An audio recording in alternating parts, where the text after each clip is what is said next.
राधे राधे। हरे कृष्ण मुरारी शिवा के बिहारी लाल की जय।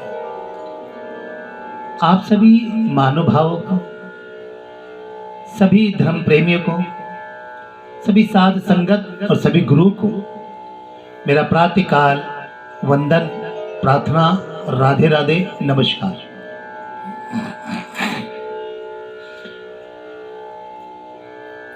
कार्तिक मास का आधा पड़ाव समाप्त हो चुका है और आज कार्तिक मास की दूज तिथि है। सभी ने गोवर्धन भी मनाया, देखा, और गोवर्धन जी को अपने अपने अंदाज में बना करके ठाकुर जी की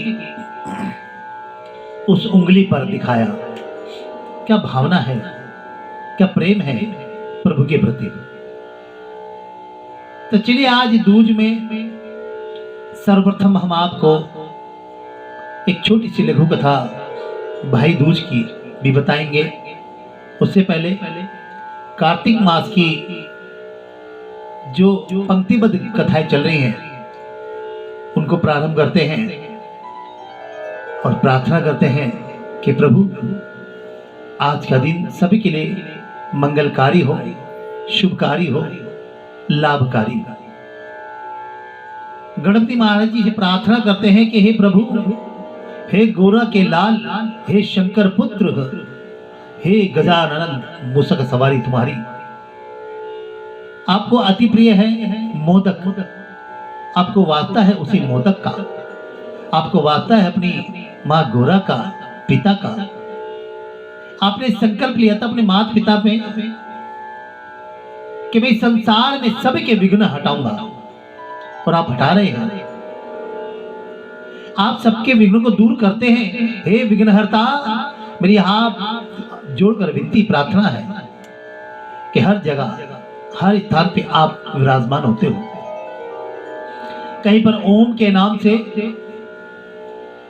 कहीं पर किसी और नाम से प्रथम जब वक्ता प्रारंभ करता है तो पहला शब्द वो आपको करता है, अपने गुरु को करता है।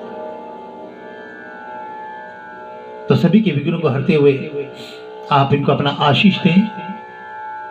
मां भगवती से प्रार्थना करते हैं, हे स्वर्ग की देवी मां सरस्वती, वीणा पुस्तकधारिणी, हंस वाहिनी, कंठ और जिह्वा पर विराजमान होकर शब्दों को सुरीला और अर्थवान बनाएं। मेरी आपसे प्रार्थना है। गुरुर् ब्रह्मा गुरुर्विष्णु गुरुर्देवो महेश्वराय, गुरुर्साक्षात् परब्रह्म तस्मै श्री गुरुवे नमः। बिना गुरु के तो कुछ भी नहीं है। गुरु एक पड़ाव है, गुरु एक मंजिल है, गुरु एक धाम है, गुरु एक रीत है, और गुरु एक प्रातः, एक संध्या, एक मध्याह्न काल है। तीनों कालों के ज्ञाता गुरु है। वो कहते कि भविष्य की चिंता मत कर, व्यतीत भूतकाल को बीत जा, जो गया उसको छोड़ जा, वर्तमान में जीना सीख, और वर्तमान में जो हो रहा है वो प्रभु पे छोड़ दे। आप गुरु प्रभु पे छोड़ते हैं और हम गुरु पर छोड़ते हैं। कहते हैं कि गुरु से कुछ मांगो नहीं, वो सब देख रहा है। गुरु से सिर्फ प्रार्थना करो कि हे प्रभु, आपका साथ मेरे जीवन काल तक रहे, मेरे परिवार पर रहे, मेरे बच्चों पर रहे, और इस संसार के सभी असहाय लोगों पर आपकी दृष्टि बनी रहे। ऐसी प्रार्थना अपने अपने गुरुओं से करनी चाहिए। गुरु भी अंतर्यामी होते हैं। और कितना अच्छा लिखा है गुरु के विषय में और कहाँ है? कबीर जी को हम याद करते हैं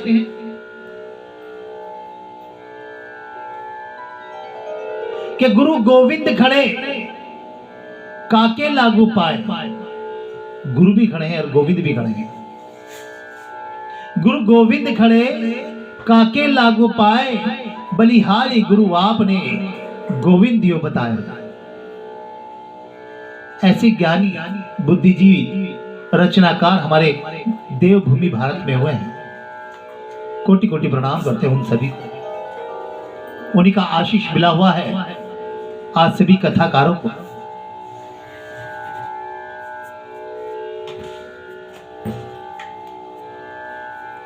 और मंगल करने वाली मां भगवती वो जननी के रूप में आपके साथ है, जो मंगल ही मंगल कर रही है। बच्चा असहाय होता है तो सहारा बनती है, बच्चा भूखा होता है स्तनपान कराती है। असली गुरु और शिक्षित मां होती है, वो जननी होती है। इससे बड़ा गुरु इस संसार में, इससे बड़ा शिक्षक इस संसार में कोई नहीं है। जो मां सिखाएगी वही बच्चा सीखता चला जाता है इस संसार में। सर्व मंगले मांगले शिवे सर्वार्थ साधिके शरणाय त्र्यंबके गौरी नारायणी नमोस्तुते। ये मंगल करने वाली मां जननी का मंत्र सर्वोपरि है। और मंगल के पीछे ही फिर एक मंगल और जुड़ जाए तो सोने पे सुहागा हो जाता है। वो पिता पर कहा है। मां की ममता का ज्ञान और पिता की बुद्धि और शक्ति का प्रबल ज्ञान बच्चों को प्राप्त होता है। मंगलम भगवान विष्णु मंगलम गरुड़ ध्वजा मंगलम पुंडरीकाक्षाय मंगलम तनौ हरि। वैसे तो चतुर्भुजधारी है, लेकिन पिता से ज्यादा हाथ तो किसी के भी नहीं है। अपने बच्चों के लिए न जाने कहां कहां वो हाथ बढ़ाता है, और जहां भी हाथ बढ़ाता है अपने बच्चों के लिए कोई ना कोई चीज पैदा कर देता है। बोली राधे राधे। हाँ राधे राधे। समय का विलंब हुआ है, क्षमा चाहते हैं आप सभी से। भाई दूज अभी बताते हैं, वो सारी बातें बताएंगे। हाँ पहले एक पंक्तिबद्ध कार्य पूरा कर लें, क्योंकि जो लाइन से चलता है वही मंजिल पे आसानी से पहुंचता है, और जो बिना लाइन के होता है तो उसको तो ना दर्शन होते ना वो मंजिल पे से ढंग से पहुंच पाता है, और बाद में कहता है मैं पहुंच तो गया लेकिन दर्शन नहीं हुए। और जो लाइन में पहुंचता है उसको दर्शन बड़ी अच्छे होते हैं, तसल्ली से होते हैं। आजकल तो वीआईपी दर्शन बता रखा है लोगों ने, वो दर्शन नहीं होते। जिसने समय नहीं दिया, समय ने उसको समय नहीं दिया। मंगलकारी श्री हरि का सच्चा नाम ध्याऊं, मंगलकारी श्री हरि का सच्चा नाम ध्याऊं, कार्तिक मास महात्म का पढ़ो अगला अध्याय बताओ।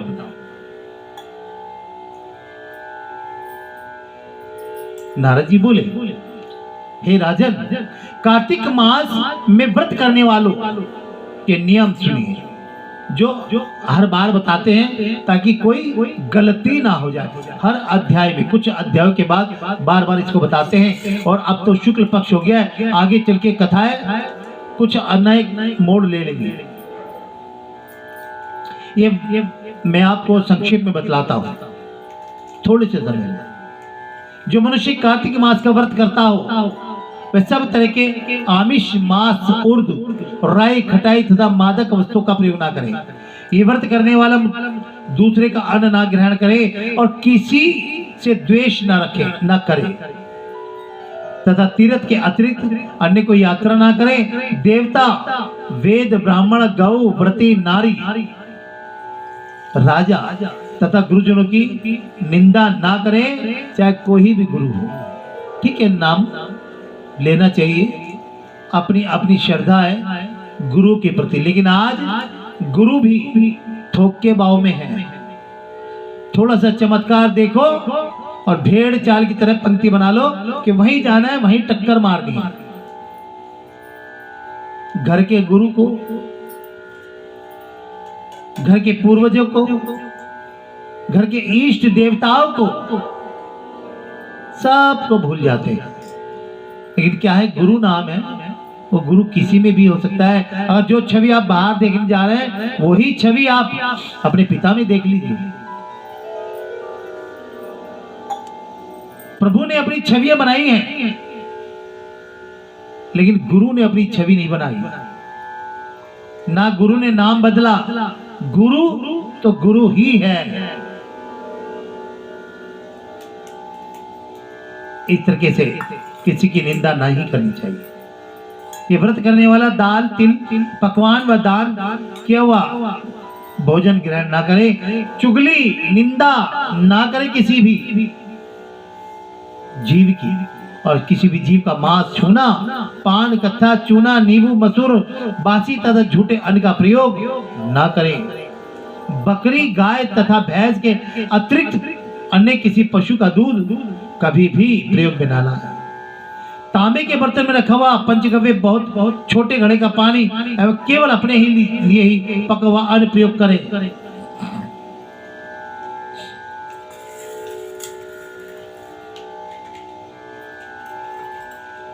सिर्फ ये नियम है। कार्तिक करना आसान नहीं है, लेकिन कार्तिक कर लिया तो सब कुछ आसान है।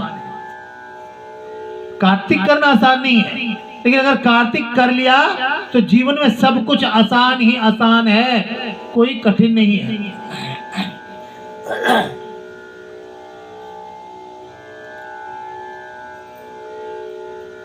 कार्तिक मास में व्रती सदा ब्रह्मचार्य से रहे, पृथ्वी पर सोवे, दिन के चौथे पहर में केवल एक बार पत्तल में भोजन करे।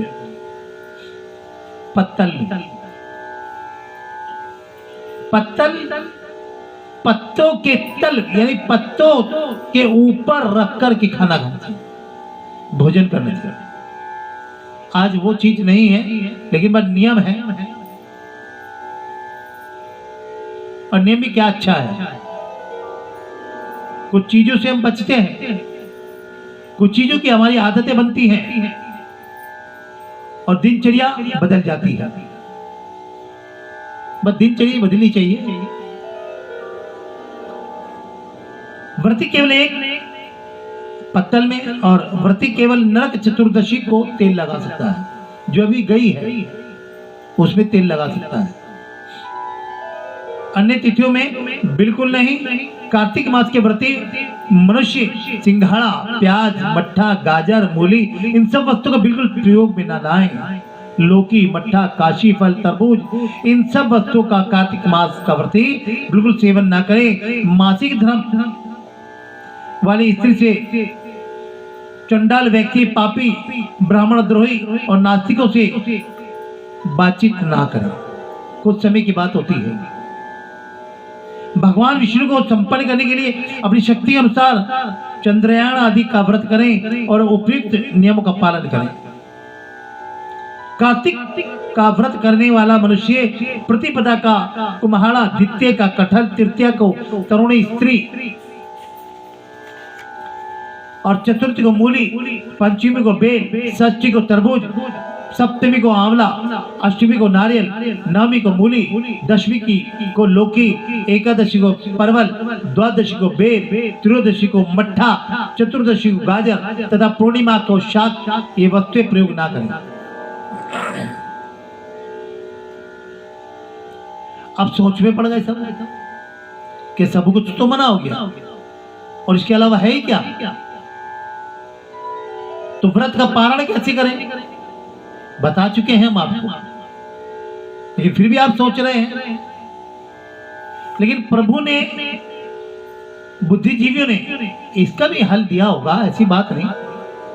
अगर इतने दिनों से कार्तिक कर रहे हैं आप तो आपको पता भी होगा। जो नए जुड़े हैं वो सोच में पड़ गए होंगे। बोलिए राधे राधे। आपसे बोल रहा हूँ राधे राधे। नींद आ रही है,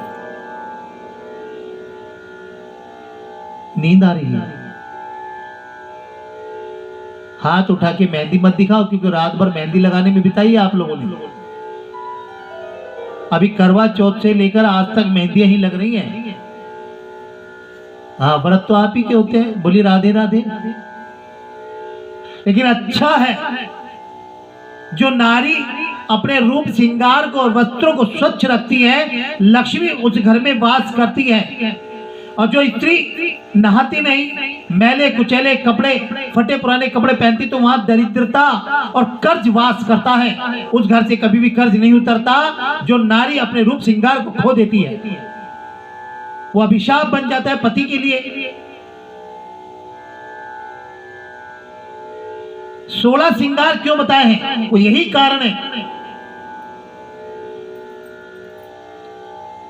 समय रहते इनका प्रयोग करना चाहिए, वरना मायूसी निरस्ता आपके घर में घुसेगी, उसको रोक नहीं पाओगे। क्योंकि दुख बीमारी आपकी चौखट पे खड़े हैं, वो मौका ढूंढ रहे हैं। और बार बार के बड़ा दुख है, बड़ा कर्जा है, कैसे होगा, मेरे तो बच्चे बीमार हैं, ये भाषा बंद कर दो। क्योंकि जिसको जितना याद करते हैं वो बड़ी जल्दी आता है। भगवान को भी आप बार बार याद करते हैं कि भगवान सुन रहा है, भगवान जरूर आएंगे, भगवान तो मेरी पूरी कर रहे हैं। तो इसी प्रकार से वो भी आते हैं। गुस्सा, क्रोध, अहंकार, ईर्ष्या, घृणा, ये सब आपके बाहर खड़े हुए हैं, अपनी बारी का इंतजार कर रहे हैं।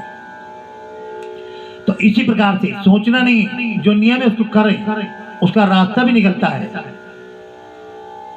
चतुर्दशी को गाजर तथा पूर्णिमा को शाक, ये वस्तुएं प्रयोग ना करें। आंवला का प्रयोग रविवार को ना करें। व्रती आदि शाकों में कोई शाक सेवन करना चाहे तो आ गया निकल के कि अगर इच्छा हुई गाजर मूली की तो क्या करें भाई?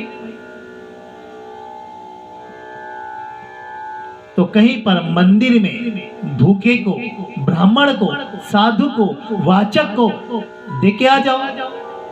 जो आपका दोष है वो उनको लग जाएगा। भाई मांगने वाला दोषी नहीं होता, उसको पेट भरना है। आपका भला हो गया, उसका भला हुआ, आपका कर्म हो गया। वाचक आपको कथा सुना रहा है, उसके पास तो 33 कोटि प्रकार के देवी देवता, वेद पुराण शास्त्रों का विधान है, सुझाव है, साधन है। साधु जो साधुता में रहता है वो सब कुछ शांति में ले जाता है। आपको बताना इन चीजों के लिए। कुछ लोग सोच के अगर हम अपना उनको क्यों दें? आप जो भीख देते ना वो एहसान नहीं है, वो डर है। तो ये भी तो डर समझ लो। लेकिन वो डरपोक नहीं है जिन्हें आप दे रहे हैं, वो प्रभु से लड़ते हैं, बात करते हैं। बस अभी हमने बताया कि नारी जाति के लिए ये सब। लक्ष्मी का प्रभाव कैसा है? लक्ष्मी को धन की देवी, वस्त्रों की देवी कहा जाता है। और बड़ी लक्ष्मी जब देखो तो देवी तो सभी अच्छे वस्त्र पहनती हैं। तो वही प्रारूप आपको दिया गया है, वही रूप आपको दिया गया है। आप जननी है, जननी माता है। तो आपने वो 16 श्रृंगार को कभी भी ना भूले।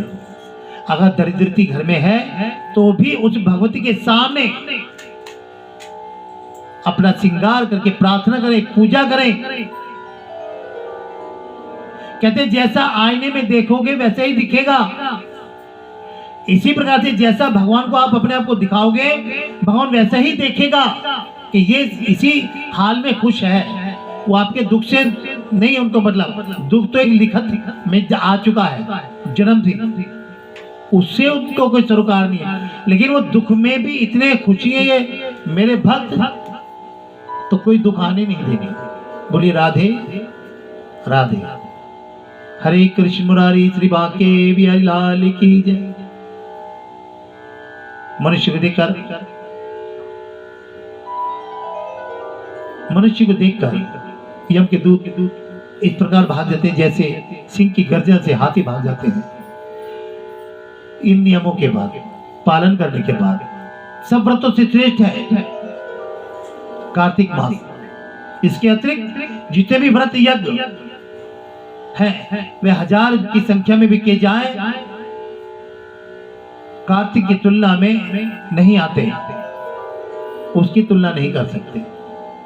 क्योंकि यज्ञ करने वाले मनुष्य तो केवल स्वर्ग में ही जाते हैं, किंतु कार्तिक मास का व्रत करने वाला प्राणी सीधा वैकुंठ में जाता है।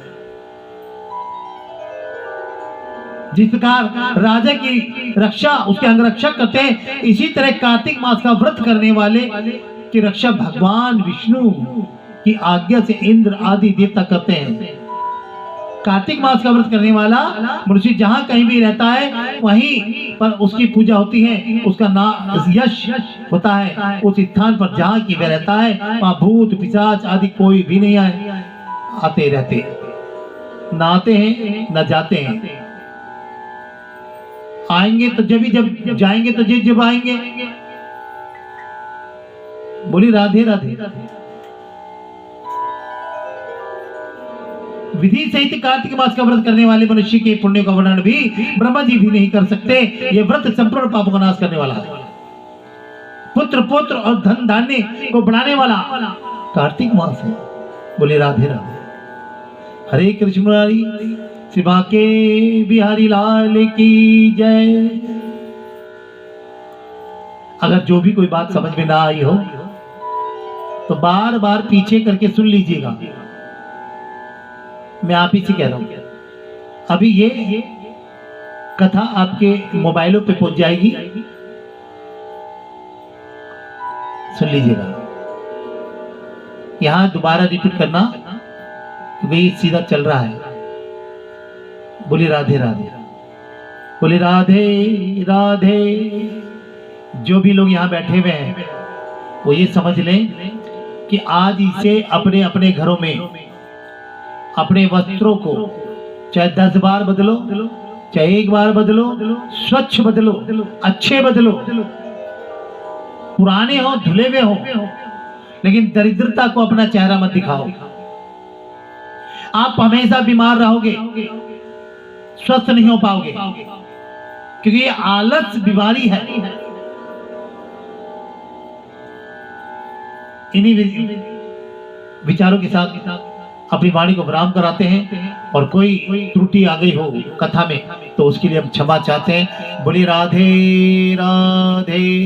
वृंदावन बिहारी लाल की जय। हरिहर पावन धाम की जय। बाबा श्री योगमणि महाराज की जय।